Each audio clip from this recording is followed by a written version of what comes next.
Pemirsa, kita awali dengan informasi pertama, kebakaran hutan dan lahan karhutla yang terjadi di Sumatera Selatan hingga awal Juli ini sudah sekitar 40 hektar lahan yang mayoritas disebabkan oleh ulah manusia.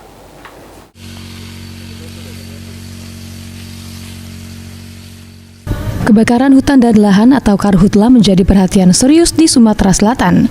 Hingga awal Juli 2025 sekitar 40 hektar lahan telah terbakar, di mana berdasarkan temuan Badan Penanggulangan Bencana Daerah atau BPBD Sumatera Selatan, mayoritas penyebab kebakaran disebabkan oleh ulah manusia, baik secara sengaja maupun akibat kelalaian.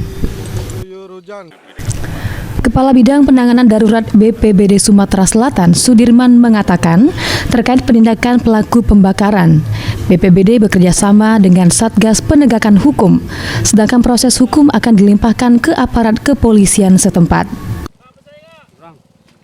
Ya, pasti kalau untuk faktor yang utama pasti kalau menurut penelitian itu kan 99% oleh manusia dan 1% oleh kondisi cuaca. Jadi tidak mungkin ada kebakaran kalau tidak ada orang pelakunya di lapangan itu.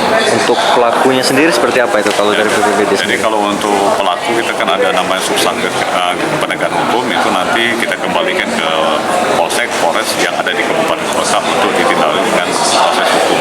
Tapi itu juga teman-teman di lapangan tidak serta-merta langsung menangkap dan menjarakan pelaku. Tapi itu kita ada namanya sosialisasi, mungkin akan dipanggil dan diberikan pengarahan akibat apa yang akan terjadi apabila membuka lahan pembakaran.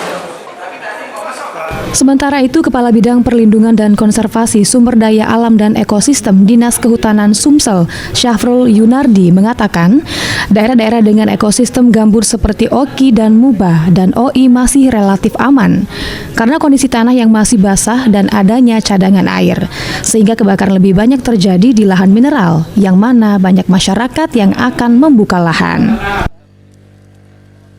Ya, tetapi yang di tahun ini itu menurun drastis dari tahun 2024 ya. Jadi pembandingnya kan biasanya tahun sebelumnya. Jadi tahun ini kebakaran baru sekitar 40-an hektar. Ya, dari 1 Januari sampai awal Juli.